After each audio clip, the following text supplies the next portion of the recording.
கிறிஸ்துவுக்குள் பிரியமானவர்களே, கர்த்தராகிய இயேசு கிறிஸ்து நாமத்தில் உங்களுக்கு வாழ்த்துதல் தெரிவித்துக் கொள்கிறேன். இந்த புதிய நாளிலும் அப்பா உங்களை புதிய நன்மையினாலும் புதிய கிருபையினாலும் உங்கள் ஒவ்வொருவரையும் ஆசீர்வதிப்பாராக. கடந்த ஒரு 2-3 நாட்களாக எங்க ஏரியால கரண்ட் ப்ராப்ளமா இருக்கு. இந்த கரண்ட் ப்ராப்ளத்தினால அப்பாவோட வார்த்தை எடுக்க டிலே ஆகுது. அப்லோட் பண்ணா வைஃபை கரண்ட்ல தான் வரணும். அதுக்கும் கொஞ்சம் டிலே ஆகுது. அதனால கடந்த ஒரு 2-3 நாட்களாக டிலே ஆச்சு. நைட்டு 12 மணி போடுறதுக்கு. அதுக்காக மன்னித்துக் கொள்ளுங்கள். வருகிற நாட்கள்ல கரெக்டா ஆகிற மாதிரி நான் பிளான் பண்ணிக்கிறேன். கர்த்தர் உங்களை ஆசீர்வதிப்பாங்க. இன்றைய தினத்திலும் அப்பா உங்களோட பேச போகிற வார்த்தை பிரசங்கி 3ஆம் அதிகாரம் 11ஆம் வசனம். எக்லியாஸ்டஸ் 3rd chapter verse 11. அவர் சகலத்தையும் அதினதின் காலத்தில் நேர்த்தியாய் செய்திருக்கிறார். இந்த காலை நேரத்தில் அப்பா சொல்றாங்க, எல்லாவற்றையும் அப்பா நேர்த்தியாய் செய்திருக்கிறார். நீங்க கவலையோடு கூட, கண்ணீரோடு கூட, வேதனையோடு கூட, வருத்தத்தோடு கூட, துக்கத்தோடு கூட பார்த்து கொண்டு இருக்கிறீங்க. அப்பா இந்த காலை நேரத்துல சொல்றாங்க, உங்களுடைய கண்ணீர் கவலைகள் எல்லாம் மாறும். அவர் எல்லாவற்றையும் அதினதின் காலத்துல நேர்த்தியாய் செய்திருக்கிறேன் என்று சொல்லுகிறார். நீங்க நினைக்கலாம், ஏன் ஒரே டிலே ஆகுதுன்னு சொல்லிட்டு. அப்பாவுக்கு தெரியும், எல்லாவற்றையும் அவர் அதினதின் காலத்துல நேர்த்தியா தான் செய்வார். நீங்க நினைக்கலாம் இன்னைக்கே கிடைக்கணும் அப்படின்னு சொல்லி நினைக்கலாம். அப்பாவுக்கு தெரியும் எந்த நேரத்துல எந்த ஆசீர்வாதத்தை உங்க கையில கொடுத்தா அது உங்களுக்கு ஆசீர்வாதமா இருக்குன்னு அப்பாவுக்கு தெரியும். ஒரு குழந்தை கையில பிளேட கொடுத்தீங்க அப்படின்னா அந்த குழந்தை என்ன பண்ணும்? காரியம் தெரியாம அதை கையில போட்டு இறுக்கி ரத்தம் வரும். அடுத்து அதை எப்படி ரிலீஸ் பண்ணும் கூட குழந்தைக்கு தெரியாது. அதே பிளேட ஒரு பெரிய ஆள்கிட்ட கொடுத்தீங்கன்னா அவங்க அதை வைத்து என்ன நன்மையான காரியம் செய்யணுமோ செய்வாங்க. அதே போலதான் எந்த நேரத்துல யார்கிட்ட எந்த ஆசீர்வாதத்தை கொடுக்கணும்னு அப்பாவுக்கு தெரியும். அவர் அதினதின் காலத்துல நேர்த்தியாய் செய்திருக்கிறேன் என்று சொல்லுகிறார். உலகத்துல இருக்கிற மிருகங்கள், கடல்ல வாழ்கிற உயிரினங்கள், பறவைகள் எல்லாவற்றுக்கும் ஆகாரம் கொடுக்கிறது அவர்தான். சங்கீதம் 104ஆம் அதிகாரம் 27ஆம் வசனம். சாம்ஸ் 104ல verse 27. ஏற்ற வேளையில் ஆகாரத்தை தருவீர் என்று அவைகளெல்லாம் உம்மை நோக்கி காத்திருக்கும். இந்த உலகத்தை படைத்த சர்வ வல்லமுள்ள தேவன் இந்த மிருகங்கள் எல்லாவற்றையும் படைத்தாங்க.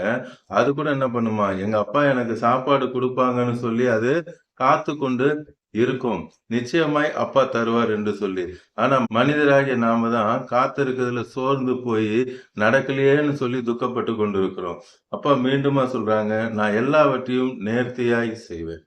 எந்த நேரத்துல எந்த ஆசீர்வாதத்தை உங்க கையில கொடுத்தா அது ஆசீர்வாதமா இருக்கும்னு தெரியும். ஏற்கனவே சொன்னது போலதான் அந்த குழந்தைகிட்ட போய் நம்ம பிளேட கொடுத்தோம்னா அந்த குழந்தையோட உயிருக்கே ஆபத்து. அப்பாவுக்கு தெரியும் இந்த ஆசீர்வாதத்தை இப்பதான் என் மகனுக்கு கொடுக்கணும், இப்பதான் இந்த ஆசீர்வாதத்தை என் மகளுக்கு கொடுக்கணும்னு தெரியும். ஒரு பையன் ஆசைப்பட்டான்னு சொல்லி ஒரு நல்ல விலை உயர்ந்த பைக்க வாங்கி கொடுத்தாங்க. பாவம் அந்த பையன் ஆக்சிடென்ட்ல மரித்து போனான். ஆசைப்பட்டது கொடுத்தாங்க, ஆனா அது என்னவா ஆயிடுச்சு, கடைசியில அந்த மகனுடைய உயிரையே போகிற மாதிரி ஆச்சு. இங்க அப்பாவுக்கு தெரியும் எந்த நேரத்துல உங்களுக்கு எந்த ஆசீர்வாதத்தை கொடுக்க வேண்டும் என்று சொல்லி. நீங்க கலங்கி கொண்டுதான் இருக்கிறீங்க. ஐயோ எனக்கு நடக்கலையே, என்னால தாங்க முடியலையே, இந்த வியாதியில என்னால முடியலையே, பிசினஸ் ரொம்ப டல்லா இருக்கு, என் பிள்ளைங்கள் ஒழுங்கா படிக்க மாட்றாங்களே, கீழ்ப்படிய மாட்றாங்களே, பைபிள் படிக்க மாட்றாங்களே, ஜெபம் பண்ண மாட்றாங்களே அப்படின்னு சொல்லி நீங்க இன்னைக்கு அநேக காரியங்களை யோசித்து கொண்டு பார்த்து கொண்டு இருக்கிறீங்க. அப்பா இந்த நேரத்துல சொல்றாங்க, நான் நேர்த்தியாய் செய்வேன்.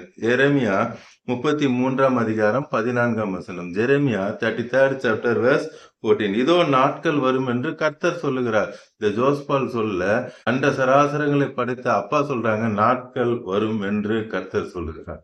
நிச்சயமாய் உங்களுக்கு நிறைவேறுகிற நாட்கள் வந்துவிட்டது. அப்பொழுது இஸ்ரவேல் குடும்பத்துக்கும் யூதாவின் குடும்பத்துக்கும் சொன்ன நல்ல வார்த்தையை நான் நிறைவேற்றுவேன். அப்பா உங்களுக்கு கொடுத்த அந்த வாக்கு தத்துவத்தை நான் நிறைவேற்றுவேன் என்று சொல்லுகிறார். காலை நேரத்துல அப்பா உங்களுக்கு வாக்கு கொடுக்குறாங்க. என்னென்ன வாக்கு தத்துவத்தை கொடுத்தாங்களோ அது எல்லாவற்றையும் நான் நிறைவேற்றுவேன். அதிலே 26ஆம் வசனம் கடைசி லைன் பாருங்க. verse 26 லாஸ்ட் லைன் பாருங்க. அவர்களுடைய சிறையிருப்பை நான் திருப்பி அவர்களுக்கு இறங்குவேன் என்று கர்த்தர் சொல்லுகிறார்.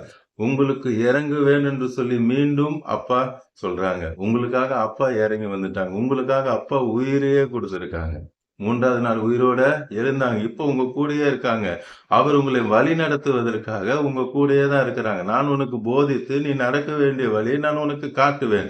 உன்மேல் என் கண்ணை வைத்து நான் உனக்கு ஆலோசனை சொல்லுவேன் என்று சொன்ன தேவன் உங்களை வழி நடத்த உங்க கூட அவர் ஆயத்தமாக இருக்கிறார். ஆபகுக் 2ஆம் அதிகாரம் 3ஆம் வசனம். Habakkuk 2nd chapter verse 3. குறித்த காலத்துக்கு தரிசனம் இன்னும் வைக்கப்பட்டிருக்கிறது. முடிவிலே அது விளங்கும். அது பொய் சொல்லாது. அப்பாவோட வார்த்தை வந்துருச்சு அப்படின்னா அது பொய் சொல்லாது. நிச்சயமா நடக்கும். அது உங்களுக்கு நடக்கணும்ன்றதுக்காக தான் அப்பா முன்னாடியே அந்த வார்த்தைய கொடுக்குறாங்க. அப்பதான் என் பிள்ளை கொஞ்சம் சந்தோஷமா இருக்கும். அதை விசுவாசித்து கொண்டு இருக்கும்னு சொல்லி முன்னாடியே வாக்குத்தத்தத்தை கொடுக்குறாங்க. உங்களுக்கு அதை செய்யணுன்றதுனால தான் முன்னாடியே அந்த வாக்குத்தத்தை கொடுக்குறாங்க. அது தாமதித்தாலும் அதுக்கு காத்திரு. அது நிச்சயமாய் வரும். அது தாமதிப்பதில்லை. அந்த சராசரங்களை படைத்த சர்வ வல்லமுள்ள தேவனாகிய கர்த்தராகிய இயேசு கிறிஸ்து நம்முடைய தகப்பன் சொல்லுகிறார், இனி அது தாமதிப்பதில்லை.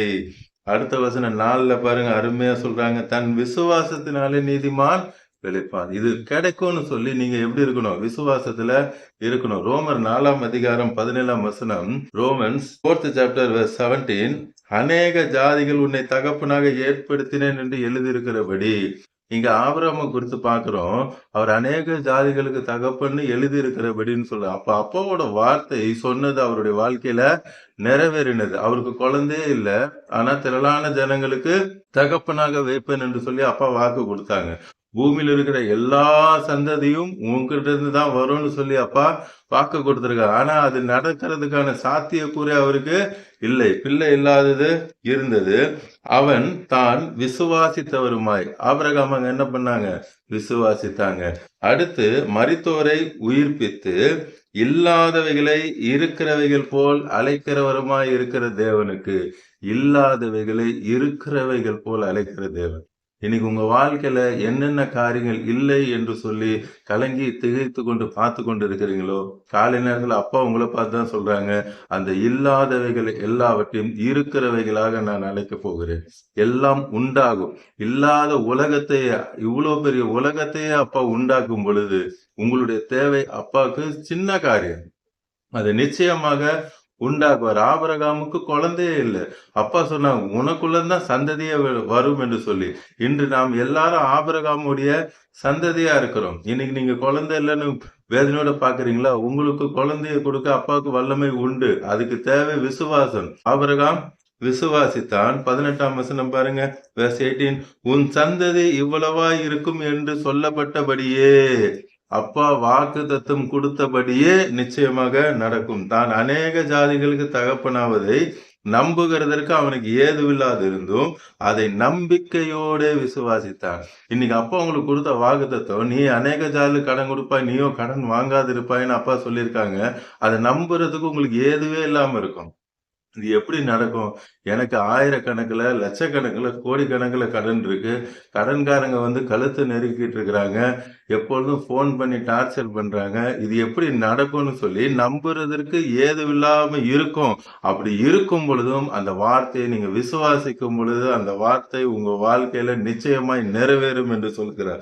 19 பாருங்க, verse 19. அவன் விசுவாசத்தில் பலவீனமாய் இருக்கவில்லை. இன்னைக்கு விசுவாசத்துல பிசாசு என்ன பண்ணுவான்? நம்மள பலவீனமா ஆக்கிடுவான். அந்த விசுவாசத்துல பலவீனமா நம்ம இருக்கவே கூடாது. அவன் 100 வயது உள்ளவனாக இருந்தான். அவன் சரீரம் செத்து போச்சு, சாராயுடைய கர்ப்பம் செத்து போச்சு. அப்படி இருந்தும் அதை அவங்க எண்ணாது இருந்தாங்க. சூழ்நிலையை அவங்க பார்க்கவே இல்லை. இன்னைக்கு அப்பா சொல்றாங்க, சூழ்நிலையை நீங்க பார்க்காதீங்க. சூழ்நிலை எல்லாம் அகேன்ஸ்டா தான் இருக்கு. டாக்டர் சொல்லிட்டாங்க, அவ்வளவுதான், இனிமேல் நீங்க பிழைக்கவே மாட்டீங்க, முடிஞ்சது, கதை முடிஞ்சது. சின்ன வயசு தான் உங்களுக்கு, 20 வயசுக்கு மேலதான் ஆகுது. இப்பயே சொல்லிட்டாங்க டாக்டர், நீங்க அழிஞ்சிட்டீங்க, முடிஞ்சு போச்சு, இனிமேல் மெடிக்கல்ஸ் உங்களுக்கு சப்போர்ட் பண்ணாதுன்னு சொல்லிட்டாங்க. ஆனா அப்பா சொல்றாங்க, நிச்சயமா அப்பா உங்களுக்கு ஜீவனை தருவார். நீங்க விசுவாசமா இருங்க, அப்பா உங்களுக்கு ஜீவனை தருவார். அப்பா மரித்தோரை உயிரோடு எழுப்புகிற தேவன். அப்பாவுக்கு இது லேசான, உங்க பிசினஸ் இனிமேல் ஒண்ணுமே ஆகாதுன்னு சொல்லி பிசாசு சொல்லியிருப்பான். விசுவாசிங்க. அப்பா சொல்றான், உங்க பிசினஸை மீண்டும் கட்டி எழுப்ப அவருக்கு வல்லமை உண்டு. அவர் எல்லாவற்றையும் செய்ய அவருக்கு வல்லமை உண்டு. 20ஆம் வசனம். தேவனுடைய வாக்குத்தத்தை குறித்து அவன் அவிசுவாசமாய் சந்தேகப்படாமல், அப்பா கொடுத்த வாக்குத்தத்தை அவரு அவிசுவாசமாய் சந்தேகப்படவில்லை. படல. 21 அவர் வாக்குத்தத்தம் பண்ணினதை நிறைவேற்ற வல்லவராய் இருக்கிறார் என்று அவர் நிச்சயமாக நம்பினார். தேவனை மகிமைப்படுத்தி விசுவாசத்தில் வல்லவனானான். ஒவ்வொரு காரியத்திலும் அப்பாவை மகிமைப்படுத்தி விசுவாசத்தில் வல்லவனானான். அப்பா உங்களுக்கு கொடுத்த வாக்குத்தத்தங்கள் இன்னைக்கு கண்களுக்கு முன்பாக இல்லை. ஆனா நீங்க விசுவாசிங்க, அப்பா உங்களுக்கு அற்புதத்தை செய்வாங்க. 23ஆம் வசனம், அது அவனுக்கு நீதியாக எண்ணப்பட்டது என்பதும் அவனுக்காக மாத்திரமல்ல நமக்காகவும் எழுதப்பட்டிருக்கிறது. வேதத்துல இருக்கிற அப்பாவுடைய வாக்குத்தத்தங்கள் எல்லாம் ஆபிரகாமுக்கு மாத்திரமல்ல நமக்காகவும் எழுதப்பட்டிருக்கு. அந்த வார்த்தையை எடுத்து, ஆமாப்பா நீங்க என்கிட்ட தான் பேசுனீங்க, எனக்கு தான் சொன்னீங்கன்னு சொல்லி விசுவாசிச்சீங்கன்னா அந்த வார்த்தை உங்க கண்களுக்கு முன்பாக ஜீவனாக வந்து நிற்கும். அடுத்த அதிகாரம் 1 வசனத்துல, விசுவாசத்தினாலதான் நீதிமான்களாக்கவே பட்டிருக்கிறோம். விசுவாசம் ரொம்ப முக்கியம். அப்பா அற்புதம் செய்யணும்னா நமக்கு விசுவாசம் ரொம்ப முக்கியம். இப்பொழுது நாம் கண்களை மூடி கல்வாரி சிலுவையை பார்க்கலாமா? அன்பின் பரலோக தகப்பனே, இந்த காலை நேரத்துல உங்களுடைய பிள்ளைகளோடு கூட பேசுனீங்கப்பா. பார்த்து கொண்டிருக்கிற கோடிக்கணக்கான மக்களே, நீங்க ஆண்டவரே இப்பொழுதே ஆசீர்வதிக்கிறீங்க. அவங்க என்ன பிரச்சனையோட, என்ன வேதனையோடு, என்ன துக்கத்தோட பார்த்து கொண்டு இருக்கிறாங்களோ அவை எல்லாவற்றையும் இப்பொழுது நீர் மாற்றுகிறீர். உங்களுடைய வல்லமை, உயிர்த்தெழுதின் வல்லமை ஒவ்வொருக்குள்ளையும் இறங்குகிறதற்கா, உங்களுடைய ஜீவன் இறங்குகிறதற்கா இந்த நொடியே நீர் அற்புதத்தை செய்கிறப்பா. டாக்டர்கள் கைவிடப்பட்டவர்கள் இப்பொழுது நீர் ஜீவனை தருகிறீர். மரித்து போய் இருக்கிறவர்கள் இப்பொழுதே உங்களுடைய உயிர்த்தெழுதின் வல்லமை இறங்குகிறதற்கா இந்த நொடியை நீர் அற்புதம் செய்கிறீர்ப்பா. குருடர்கள் பார்க்கிறதற்காய், செவிடர்கள் கேட்கிறதற்காய், முடவர்கள் நடக்கிறதற்காய், திமிர்வர்கள் எல்லாரையும் நீங்க சொஸ்தமாக்குறீங்கப்பா. எல்லா brain tumour, heart failure, kidney failure, liver failure எல்லாவற்றையும் ஒரு தழும்பலான சுகத்தை தருகிறீங்க. இந்த முட்டி பலவீனங்கள் எல்லாவற்றிலும் சுகம் தருறீங்க. குடல் இறக்கம், அதே போல கர்ப்பம் இறக்கம், இப்படி அநேக காரியத்துல வேதனையோடு கூட பிள்ளைகள் பார்த்து கொண்டிருக்கீங்க. எல்லாருக்கும் அற்புதம் செய்றீங்க. கடன் பிரச்சனை அதிகமாயிடுச்சு, என்னால சர்வை பண்ண முடியலையேன்னு சொல்லி வேதனையோடு கூட பார்த்து கொண்டிருக்க பிள்ளைகளுக்கு இப்போது நீர் அற்புதத்தை செய்கிறீர் ஐயா. காற்றையும் காண மாட்டீங்க, மழையும் காண மாட்டீங்க, பள்ளங்கள் நிரம்பும் என்ற வார்த்தையின்படி அநேக ஜாதிகளுக்கு உங்களுடைய பிள்ளைகளை கடன் கொடுக்கிற பிள்ளைகளை மாற்றுகிறதுக்காக பிசினஸை ஆசீர்வதிக்கிறீர், பிள்ளைகளை ஆசீர்வதிக்கிறீர், அவர்கள் எதிர்காலத்தை பிரகாசிக்க பண்ணுகிறீர் அப்பா.